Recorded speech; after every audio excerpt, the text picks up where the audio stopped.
2019님 출근길 차 타고 가다 보면 항상 정치쇼 버스 광고를 봐요 라고 하시면서 사진도 올려주셨는데 이게 저 SBS 출퇴근 저 버스거든요. 근데 사진이 붙어있어요. 굉장히 잘생긴 사람 하나가 있습니다. 누구라고 말씀 안 드릴게요. 아 인물 좋네. 예, 목동 주변을 많이 돌아다녀요. 초록색 바탕에 잘생긴 얼굴 있습니다. 김모 씨라고. 아 감사합니다. 사랑합니다 SBS. 예. 자 배수진. 여러분 갑자기 제 자랑하다가 배준 얘기하려니까 당황스럽네. 하겠습니다. 그래도 황당하네요. 네, 황당하죠. 네, 황당해도 해야 됩니다. 여론조사로 만나보러 민심의 선택 배수진 시간이에요. 배 자구면하지 않는 배추도사 배종찬입니다. 그리고 수. 좌충우돌 정치평론가 수민 킴입니다. 아, 두 분 보셨습니까 버스? 이전에 봤죠. 네, 이전에. 그죠? 예. 네. 저도 처음에 봤을 때 너무 신기해서 사진도 찍었는데 요새는 뭐 그냥 또 다니는구나. 네. 목동 스스로 반했네. 이 주변은 제일 유명하죠. 나에게 나반나네 나반나. 네. 나봤나 뭐, 뭐 시냇물을 보다가 수선화 있으면 가끔 얼굴 들이밀고 그래요. 그리스 신화처럼. 아 죄송합니다. 뭐 나르시즘 뭐 그런 나는 건가요? 괜찮은데 우리 민 PD가 죄송합니다. 너무 나갔다 그러네. 예, 감독님 제 얼굴을 잡아주지 마세요. 끝날 때까지. 예, 당황스럽습니다. 지금. 설 연휴 끝나고 저희가 첫 방송인데 그렇죠. 보니까 여론조사가 많았어요. 그죠? 저 지상파 3사를 비롯해서 주요 일간지 여론조사가 있었는데 일단 지금 소개해드린 여론조사는 오늘 소개해드린 모든 여론조사의 자세한 내용은 저 중앙여론조사심의위원회 홈페이지를 참조하시면 되고요. 그리고 최근 거 하나만 해볼까요? 그렇죠. 네. 중앙선거론조사심의위원회 홈페이지에서 오늘 소개해드린 모든 조사는 확인 가능한데 네. 이제 오늘 소개해드리는 조사들이 대체로 설 명절 전후로 해서 전화 면접 조사가 쏟아졌어요. 그러니까 비교를 해보는 거죠. 그러니까 그 이전에 주로 이제 우리가 보수청이 결집했다라는 것을 이야기를 많이 할 때는 주로 이제 자동응답 조사, ARS 조사들이 많았단 말이에요. 예. 물론 이제 전화 면접 조사도 상당히 결집을 하는데 지금 이제 소개해드리는 조사가 이제 명절 직후에 실시된 조사인데 이 조사를 보면 민주당 지지층들도 또 탄핵 찬성 쪽도 결집을 좀 하고 있구나. 이걸 좀 알 수가 있습니다. 네. 세계일보가 한국갤럽에 의뢰를 해서 지난 31일 또 1일까지 실시한 조사 결과입니다. 무선 가상번호 전화면접 조사 결과이고요. 이 조사에서 윤석열 대통령 탄핵 찬반에 대해서 물어봤습니다. 네. 찬성한다 61%, 반대가 36%. 네. 대선 결과에 대해서 정권 교체를 위해 야당 후보가 당선돼야 된다 52%. 예. 정권 유지를 위해서 여당 후보가 당선돼야 된다 40%. 예. 그러니까 명절 직전에 발표돼서 명절 동안 쭉 이렇게 이 공유됐던 또 그거보다는 좀 전달됐던 조사 결과들과 비교를 해보면 아주 큰 차이는 아니에요. 그런데 이 조사 결과를 보면 전화 면접 조사상으로 보면 민주당 지지층 또 탄핵 찬성 쪽도 좀 결집을 하고 있다.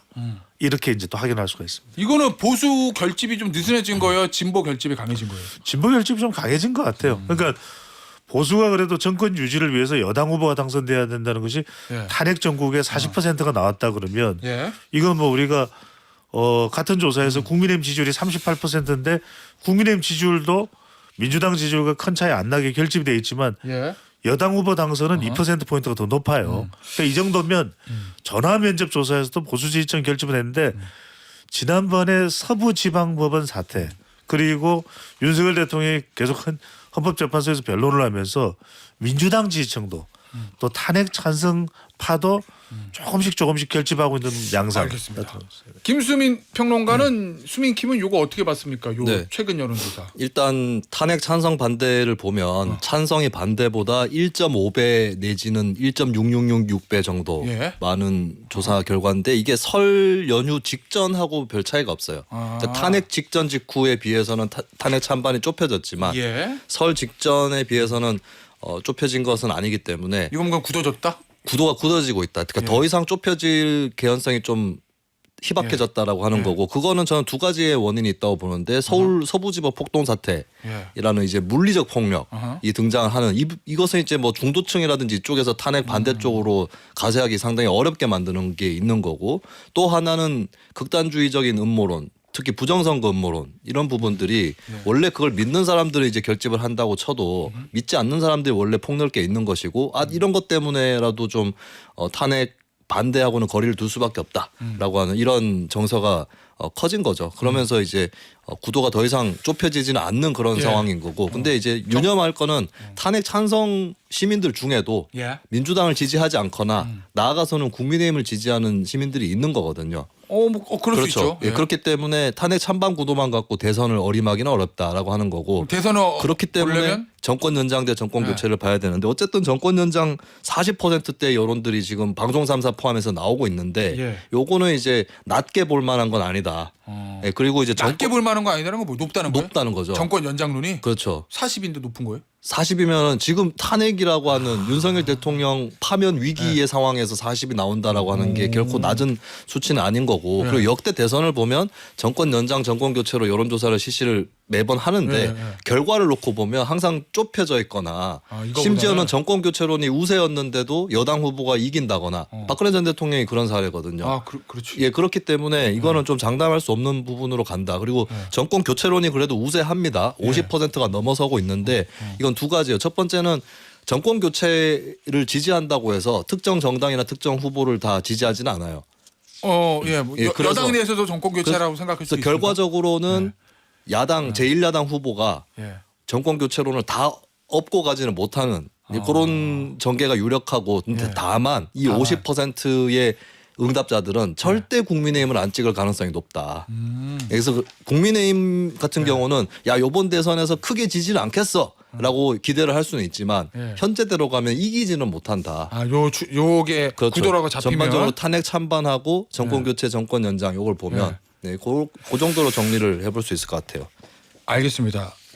이게 근데 뭐 실제 만약 당장 내일 대선 한다고 하면 실제 바닥 민심, 실제 여론, 뭐 사이무당층 뭐 이런 얘기도 하던데 또 이거랑 비슷할 거라고 보세요? 조금 다를 수도 있다고 첫 보세요? 번째는 이제 그럴 수 있죠. 왜냐하면 그럴 수 있다는 거 다를 수 무당층이 그러니까 좀 설명이 필요한데 무당층이 비집고 들어갈 틈은 없어요. 나 이제 그게 무슨- 김태현의 정치쇼에서 말씀드렸는데 8년 전에 진영강 고리 500m면 지금은 5만 m야. 그러면은 그러니까 소위 말하는 제3지대 이런 게 뜰 가능성은 없다. 그러니까 중도가 자리 잡을 데가 없어요. 아, 그래서 8년 전에는 보수도 쪼개졌지만 지금은 안 쪼개지잖아요. 일단 표면적으로는. 예, 표면적으로. 근데 문제는 뭐냐면 그러면 무당층이 뭔가를 좌지우지할 수 있느냐? 꼭 그렇지만도 않은 게 지금 여론조사에도 아주 적극적으로 참여하잖아요. 보수 지지층들이. 그리고 민주당 지지층들이나 탄핵 찬성파도 조금씩 더 적극적이기 시작했고 이야기는 뭐냐면 선거로 이야기한다면 적극적인 사람들이 투표하러 나오거든. 그러니까 이 상황이 실제 선거로 이야기한다면 비슷할 가능성이 높아요. 그러니까 이제 정말 선거도 안 하는 투표에 참여하지 않는 사람까지 포함한다면 민심은 다를 수도 있겠지만 정말 적극적으로 투표에 영차에서 참여하는 사람들만 생각해 본다면 지금 무당층이 비집고 들어갈 틈은 없다. 지금의 여론조사 지형대로 나올 가능성이 상당히 있다. 이렇게 보는 거죠. 알겠습니다. 여론조사 얘기 좀 해봤고 최근 이슈 정치권 이슈도 좀 보죠. 어제 권영세 비대위원장, 권성동 원내대표, 그 다음에 나경원 의원 이렇게 대통령 면회를 갖고 나경원 의원이 서울구치소 앞에서 이제 옥중 대통령 메시지를 전달을 했습니다. 자, 이 행보는 국민의힘 전체로 봤을 때 도움이 될 거라고 보세요? 아니면은 뭐 일종의 뭐 지지층 결집에는 도움이 되고 중도 확장에는 도움이 안 되고 뭐 이런 건가요? 네. 아니면은 어떻게 평가해야 돼요, 이거? 뭐 일단 방금 얘기하신 대로 결집에는 도움이 될 수 있으나 예. 사실 결집에 도움이 된다기보다는 결집은 이미 돼 있어요. 예. 돼 있는데 또 결집한다라고 하는 비효율적인 정치인 거죠. 예. 이거는 사실 어떤 당의 전체의 어떤 확장이라든지 대선 승리라든지 혹은 뭐 탄핵을 막아낸다든지 이런 데 기여한다기보다는 이미 형성돼 있는 같은 편 안에서 잘 보이는 그런 정도의 효과가 있을 뿐이다. 이게 누구를 면회하러 가는 것인가. 윤석열 대통령을 면회한다기보다는 국민의힘의 핵심 지지층을 면회하러 가는 네, 카메라를 접견하러 가는 카메라에 찍히면서 이제 핵심 지지층에게 소구하는 건데 근데 여차저차해서 그러면 지금 뭐예요? 네. 그러면 그러니까 굳이 얘기하자면 대통령을 위해서 간 게 아니라 본인을 위해서 간 거다 이런 말씀이세요? 본인의 정치적인 몸값 뭐 이런 거 정치적인 굳이 체급을 그렇게 얘기한다면은 본인을 위해서 간 것이죠. 아니 윤 대통령한테 무슨 도움이 될까요? 이게 뭐 변호인으로 같이 하는 것도 아니고. 예. 네, 어떻게 보면 김진태 강원지사의 최근의 태도가 좀 특이한데 김진태 지사가 지금 예. 뭐 친윤 전선에 뛰어들고 있지 않죠.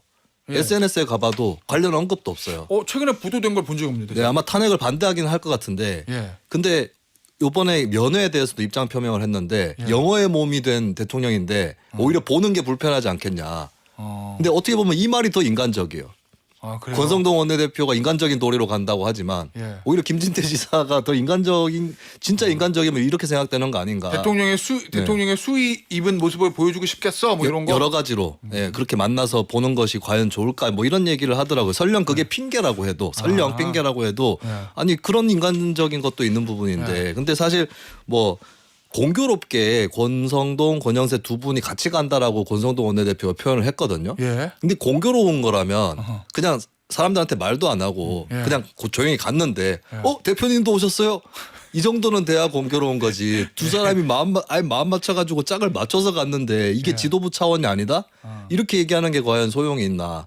차라리 갈 거면은 지도부 차원에서 두 명에서 대표해서 가겠다라고 얘기를 하든지 이런 부분들은 글쎄 대중적으로도 좀 이렇게 정직하게 보이지는 않을 거라고 봐요. 그래. 이렇게 해석을 해볼 수가 있겠죠. 그러니까 김진태 지사 머릿속에서는 예. 대통령이라는 세 글자 말고 다른 세 글자가 더 뚜렷하게 올라왔겠죠. 뭐요? 강원도. 그다음에 내년도. 지방선거? 내년도에 지방선거 있죠. 그거 생각하고 있다 지금. 그렇죠. 왜냐하면 그러면 강원도의 폭넓은 민심이 더 중요할 수도 있다고 판단할 수가 있어요. 예. 겉으로 이제 그것을 표시를 내지는 않겠지만 예. 반면에 지금 나경원 의원이나 권영세 의원이나 또 권성동 의원 머릿속에서는 28년도 그러니까 국회의원 선거는 많이 남았거든. 예. 그러니까 국회의원 선거 생각하면 보수 기반이 무너지면 안 돼. 근데 지금 보수를 결집하고 있는 것은 윤석열 대통령이 어쨌거나 저쨌거나 간에 예. 결집을 해놓고 있잖아요. 예. 그러면 이게 상황이 달라질 수가 있는 거죠. 그러니까 지금 선거가 내년인 사람과 3년 후인 사람의 차이라는 얘기. 다르죠. 그러니까 지금 사실상의 지도부 방문이라고 봐야 되겠죠. 예. 그러면 이거는 뭐냐면 이 점에서 사실 제일 주목을 해야 되는 것은 나경원 의원이 민주당이 국정을 사실상 마비시킨 행태에 대해 국민들에게서 알게 된 것은 다행이다. 이 대목이 중요해요. 이거는 이거 대통령이 하는 탄핵 얘기잖아요. 반대를 떠나서 또 지지층을 결집하는 데 떠나서 비상계엄에 대해서 공감을 해버린 거예요. 예. 그럼 이건 다른 상황이 돼버린 거예요. 그러니까 지금 이 말이 그렇죠. 예. 그렇게 인식될 수가 있는 부분이에요. 예. 근데 지금 제일 중요한 건 뭐냐면 윤석열 대통령도 법적 대응해야죠. 왜냐하면 내란혐의라는 것은 우리 김태현 진행자가 깽커가 잘 알지만 이게 인정되면 사형 또는 무기징역이에요. 내란 우두머리는 그렇죠. 그렇죠. 법정이. 우두머리가. 그러니까 이건 윤석열 대통령의 변호인단은 방어를 할 수밖에 없는 대목이에요. 그런데 국민의힘이 비상계엄을 인정을 해버린다? 예. 그거 잘한 거예요. 이건 다른 차원이 되는 거죠. 이 대목이 제일 중요해요. 알겠습니다. 자, 헌재에 대해서 국민의힘이 이제 계속 공세를 펴요. 예를 들면 헌재 구성이 편향적이다, 공정성에 문제가 있다. 마은영 후보뿐만 아니라 문영배 이미선 정계선 재판관에 대한 공세가 지금 거세지고 있는데, 이게 전략적으로는 윤석열 대통령과 국민의힘에 도움이 된다고 보세요? 아니면 좀 패착이라고 보세요? 전략적으로 옳고 그름을 떠나서 이게 효율성이라고 그래야 되나? 결과가 나왔는데 만약에 예. 결과가 나왔는데 뭐 마은혁 재판관 임명 안 됐다고 치고 일단 8명이라고 쳤을 때 예. 박근혜 전 대통령 때처럼 8대 0이 나온다. 어. 그러면 그때는 무슨 얘기를 할 건지 이게 궁금해요. 어. 지금 진보 성향 재판관들이 이렇게 편향성 있는데 다 재판을 하고 있고 이 사람들 때문에 재판이 왜곡될 위기가 있다. 그럼 예를 들어서 이 세 사람 정도만 찬성을 탄핵 인용에 찬성한다고 했을 때 그러면 이제 3대 5인데 이렇게 되면은 기각이죠. 예. 근데 그게 아니라 보수나 중도 성향 재판관들까지 혹은 나아가서 8대 0이 된다. 이렇게 되면 그때는 뭐라고 할 거냐. 예, 그러면 타격이 더 크지 않을까 저는 그렇게 봅니다. 그렇게 되면은. 예. 그래서 이거는 오히려 자기들에게 불리한 프레임을 자초하고 있다. 그러면 그때 가가지고 알고 봤더니 뭐 정영식 재판관 등의 이 보수라는 사람들도 블랙 좌파였다. 뭐 이렇게 얘기를 할 것인지. 네. 그래서 이게 일단 결과가 그렇게 나올 경우에 타격이 크게 받을 것이고 예. 그다음 지금도 혹시 자신이 없는 것인가라는 오. 그런 생각을 또 예. 일각에 심어줄 수 있죠. 배 하지만 소장. 이거 다를 수도 있어요. 왜냐하면 다를 수도 있다는 건 무슨 얘기? 지금 헌법재판소를 국민의힘이 이념 성향으로 몰아붙이는 게 지지층 결집에 도움이 된다고 판단할 수가 있는 거예요. 왜냐하면 정치라는 것이 옳고 그름일까? 그렇지는 않을 거예요. 이게 강한 것이 이긴다. 예. 이런 판단을 했을 가능성이 높은 것이 예. 한국갤럽이 자체적으로 지난 7일부터 9일, 1월 7일부터 9일까지 예. 무선 가상번호 전화 면접 조사를 실시한 결과인데 지금은 이 결과가 더 진영 간 골이 깊어져 있고 이때도 보면은 헌법재판소에 대해서 신뢰한다가 57, 신뢰하지 않는다가 31인데 탄핵 찬성 인용하고 찬성 반대랑 거의 비슷하네요. 비슷할 수 있는데 이게 또 희한하네. 지금은 더 달라져 있어요. 한 달 정도 지났기 때문에. 그런데 민주당에서는 신뢰한다가 80이에요. 국민의힘에서는 신뢰하지 않는다가 55인데 국민의힘이 이게 더 늘어났을 수 있어요. 늘어났을 것으로 추론이 된다는 이야기는 예. 지금 결과적으로는 윤석열 대통령을 방어하는 차원도 있을지 모르겠지만 예.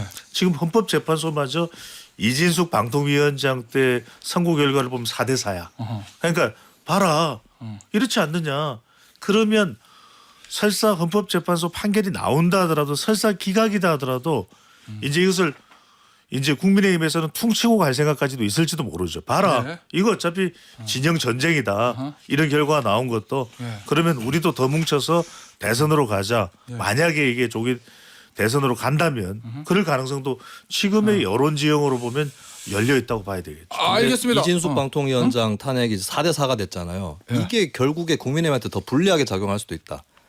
이진숙 때는 4대 4였는데 예. 윤석열은 왜 8대 0이냐? 이렇게 되면 어허. 이거 헌재에 문제가 없는 것이다. 이렇게 될 소지가 있다는 거죠. 알겠습니다. 김준배 평론가한테 이거 한번 더 물어볼게요. 이재명 대표 지금 우클릭하고 있다는 평가들이 있어요. 주 네. 52시간제 예외, 그다음에 일본에 대한 발언들, 뭐 기본자 다 폐기할 수도 있다. 뭐 그런 취지의 발언들 때문에 조기 대선 앞 만약에 생기면 중도 확장을 노리고 우클릭하는 거다라는 언론의 평가가 있던데 김준배 평론가는 이거 어떻게 평가해요? 본인의 어떤 위기, 사법 리스크 포함해서 이런 것들을 타개하는 데 있어서 우클릭으로 가고 있는 건 분명히 나타나는 것 같고 예. 대선 전략으로 우클릭이 맞다고 생각을 하는 것 같아요. 근데 이게 새삼스러운 일은 아닌 게 예. 이재명 대표는 2017년 대선 때도 언론과 인터뷰에서 자신은 친미다, 보수다, 시장주의자다, 그랬어. 사드 실험 배치할 수 있다. 얘기를 해왔거든요. 아, 그랬어요? 그러니까 좌클릭할 때 우클릭할 때가 있는데 이재명 대표가 예. 주로 좌클릭할 때는 예를 들면 지지율이 막 올라가서 반기문 전 유엔 총장까지 막 제치고 할 때는 사드 실험 배치 얘기를 하다가 예. 다시 떨어지니까 예. 사드 반대로 돌아섰거든요. 그러니까, 그랬어요? 그러니까 이재명 대표 패턴이 있는 것이 예. 그 지지층, 그러니까 진보층 이쪽에서 좀 낮아진다 싶으면 좌클릭하고 예. 그쪽에서는 이제 지지가 든든한데 뭔가 좀 묶여 있다 싶으면 우클릭을 하는. 근데 이게 이제 사실 득표에 도움이 되는가라고 했을 때 이 예. 사람의 기준은 무엇인가? 결국에 득표만 남아 있는 거 아닌가? 실용주의라는 게 선거 전략 아니냐? 예. 결국 이렇게 되면은 이 진정성의 의심이 들게 되면서 중도 확장이 오히려 안 되는 이렇게 갈 소지는 있는 거죠. 그리고 사실 그러면 이재명 대표 확장이 왜 묶여 있느냐 했을 때 이게 예. 과연 정책이 좌파적이라서 묶여 있었던 거냐? 그거라기보다는 사실 사법 리스크가 더 큰 거잖아요. 그래서 이 해법 자체가 과연 맞는 해법이냐 여기에 대해서는 의문이 제기될 수밖에 없을 것 같아요. 근데 가랑비에 옷 젖는다고 네. 지금 이런 국면에서 사실상 제일 먼저 대선 국면으로 치고 나가는 건 이재명 대표라고 봐야 되겠죠. 왜 지금 그렇죠. 정책 네. 행보를 하고 있으니까. 그러니까 네. 우리가 3P 분석에 의하면 P가 이념 필로소피 철학인데 지금 이게 꽉 차 있잖아요. 이념적으로는. 예. 그다음에 진영 대결이니까. 그다음에 마지막에 P가 피플인데 지금 친명으로 꽉 차 있잖아요. 예. 지금 이재명 대표한테 남은 P는 P 팔럿이에요. 이걸 이제 우클릭 또 우영우 아니고 우양우 이렇게 나가는 건데 그러면 지금 이재명 대표의 머릿속에는 뭐가 있냐. 이 3P가 만들어져야 P 파워가 생기거든. 근데 지금 머릿속에는 트럼프가 들어가 있어. 노벨 평화상 후보로 추천을 했잖아요. 우연 수첩. 예. 그렇죠. 그러면 이제 지금 이게 미국 공화당한테도 전달이 됐다고 그러는데 백악관에도 전달이 됐다고 그러는데 트럼프 대통령이 브리핑하다가 Why who recommended me? 막 이러면서 누가 날 추천했냐 이 한마디 하는 순간 네. 이게 영향을 줄 수가 있거든요. 그러니까 네. 한미 관계 결국 네. 파격 강폭을 하고 있는데 하나 남은 건 이재명 대표한테 그걸 거예요. 뭐요? 비명계를 끌어안고 원탁계를 할 수 있느냐. 박용진, 예. 임종석, 그다음에 김두관, 어허. 그다음에 김경수를 불러놓고 원탁계를 하면서 예. 내가 받아들이겠어요? 이걸 할 수가 있을지. 이게 사실은 그래요. 우리가 말하는 구체적 또 실천, 포용, 예. 진정성의 핵이겠죠. 킥이겠죠. 킥. 그래요. 아니 근데 말씀하신 마지막 주제로 그 얘기해 보죠.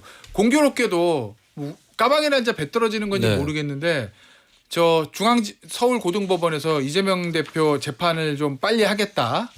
그런 식의 이제 일정이 정해진 이후에 비명계에서 목소리들이 계속 나오거든요. 김경수 전 지사, 임종석 전 실장, 이재명 대표를 향한 공세가 좀 거세져요.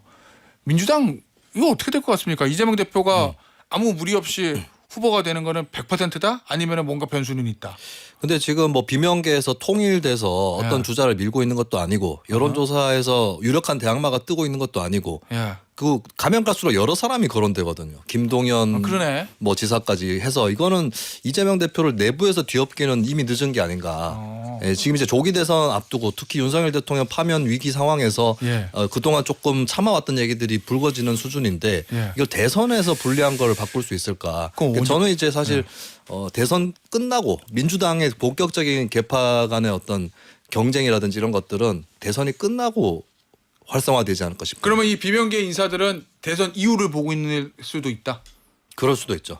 네. 모르죠. 결정적인 것은 이제 2심 선고가 3월 중에 나오게 되면 예. 그게 얼마나 여론의 타격. 그러니까 이제 양자 대결을 붙였는데 판판이 이재명 대표가 지는 상황이 온다면 가정입니다. 가정이죠. 그런 상황이 온다면 그럴 텐데 이재명 대표가 제일 이사 가고 싶은 동네가 어딘 줄 아세요? 용산? 상수동이겠죠. 난 상수다. 이 이야기를 이재명 일격을 대표가 당한 별로 것 같습니다. 좋아하지 않을 것 같은데 용산 아니에요? 용산. 알겠습니다.